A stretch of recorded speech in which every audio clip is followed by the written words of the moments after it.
Hey everybody, in this reading we'll be looking at things that didn't come through in my other readings for whatever reason. And these things could be about love, work, friendship, trips, whatever comes up. I'll do a couple of spreads and maybe additional clarification or outcome spreads if necessary.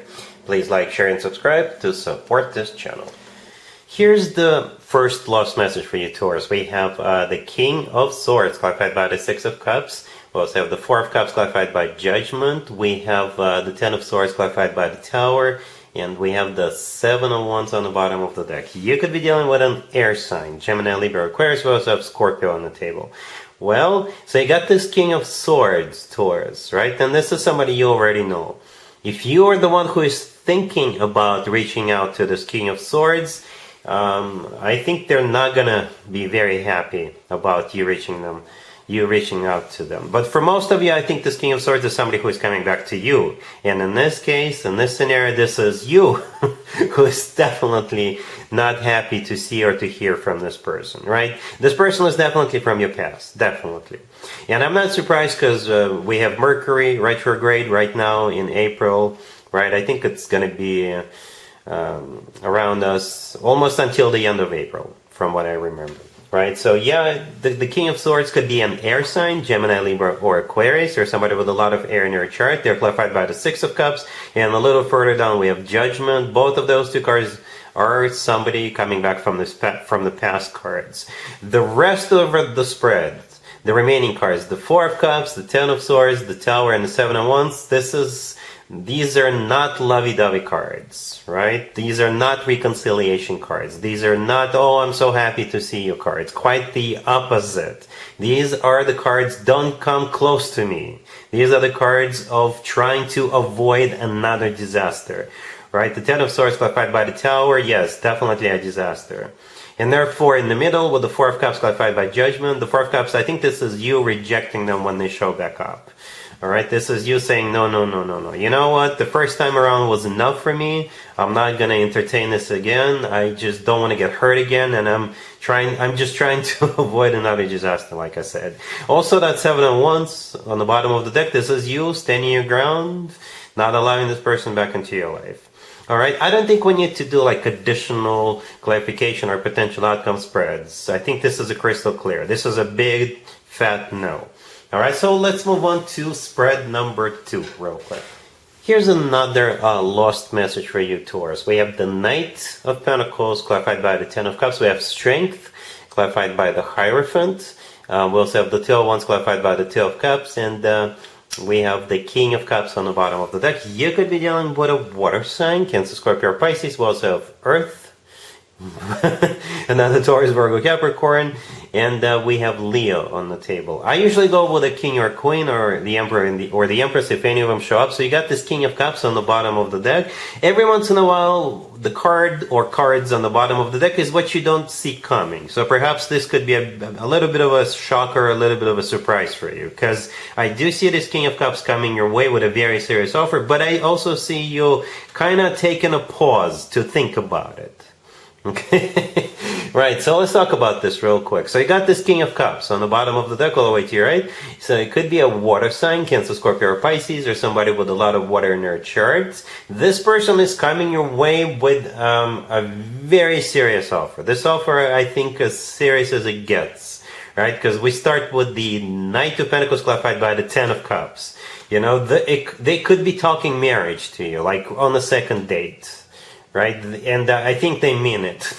I think they do, because those cards are not, oh, let's just see what happens type of energy. Those cards are let's plan our future together. That's the type of energy I usually see with the Knight of Pentacles and the Ten of Cups. One clarifying the other, right? The Knight of Pentacles is the most serious, the most grounded, the most long-term oriented knight out of all 4 knights. Yeah, with the Knight of Pentacles, you can always plan ahead, plan the future together, right? It's also a card of financial abundance, right? The very serious offer. It's clarified by the Ten of Cups, which is a card of a family, commitment, marriage. That card is often referred to as the happily ever after card. And I really like this balance, right? The Knight of Pentacles is all about practicality, money, longevity. The Ten of Cups is a happy happy card, the happily ever after card. So you got money, longevity, down to earth energy, clarified by emotionally fulfilling energy. So technically you're going to get both from this person. It's like the best of both worlds. All right, Taurus, in the middle we have strength clarified by the Hierophant. The Hierophant is another commitment or marriage card, similar to the Ten of Cups. The Hierophant is a card of something traditional. It's a very formal card. It could be a card of religion, education, something like that. And at the same time, it's your major arcana card, Taurus. That's you. That's your major arcana card. And it's clarifying strength. Strength is a card of courage. Could be a Leo, you're dealing, but I think it's a card of courage. All right. It's also a card of loyalty, by the way. It's also a card of passion. All right. So there's definitely passion here as well. But perhaps you may have to have courage to go ahead with it. Like I said, for some of you, it could be a little bit shocking, a little bit unexpected, that they're just going to drop this on you. Right? Or perhaps something about this King of Cups that may require courage on your part to move forward with them. I don't know what that could be, right? But that could be one of the reasons why you are going to take a pause. So speaking of you taking a pause, at the end we have the Two of Wands clarified by the Two of Cups. The Two of Wands is a card of somebody who is trying to make a decision, somebody who is trying to make a choice, and they're just taking that little break to think about it, to wrap their head around this. But it's clarified by the Two of Cups. Right, that's what's going to be on your mind. You and this King of Cups. We have two people in the Two of Cups, right? You and this King of Cups. And it's also a soulmate card. It's a card of unconditional love, right? And it's also a card of two people being on the same page, I guess. Yeah, this is a very serious offer, Taurus. It really is. What a difference from the first spread, right? The first spread felt almost like a war zone with that King of Swords. What is King of Cups? With this King of Cups, there's love, there's longevity, there's this, there's that, there's all these good things, but you're still not convinced, or maybe you just need time to think about it, right? So, yeah, let's take a look at an advice spread for you for this situation real quick. So here's an advice for you, Taurus, for what we saw in the previous spread with that King of Cups. We have the Ace of Cups, the Wheel of Fortune, the Ace of Pentacles, and the Sun. The advice for you is to go ahead. The advice for you, Taurus, is to grab onto this person and run like you stole them. You know, I'm over-exaggerating a little bit, but out of 4 cards we have on the table, 3 are new beginning cards. 3, right? Aces are new beginnings, and so is the Wheel of Fortune. All right? The Wheel of Fortune is a start of a cycle, a very fortunate cycle, and we have 2 aces. Right? And I assume they're coming from that King of Cups. The Ace of Cups, again, is all about emotions. It's the most loving ace out of all 4 aces. And the Ace of Pentacles is the most grounded, serious, long-term ace out of all 4 aces. Right? So again, we have this duality in a good way. You get emotional fulfillment and you get practicality, money, longevity. And the Sun on the bottom of the deck is a card of clarity.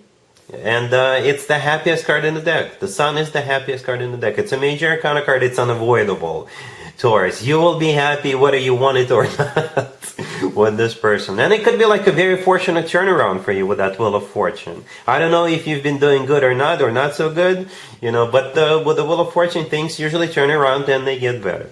Life gets better. Everything gets better.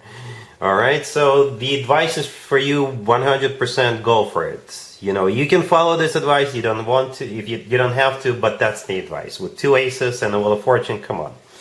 All right, Taurus, so that's what I have for you for this reading, for this time period. If this video resonates with you, please like it. Please also share and subscribe. And other than that, Taurus, have an amazing month.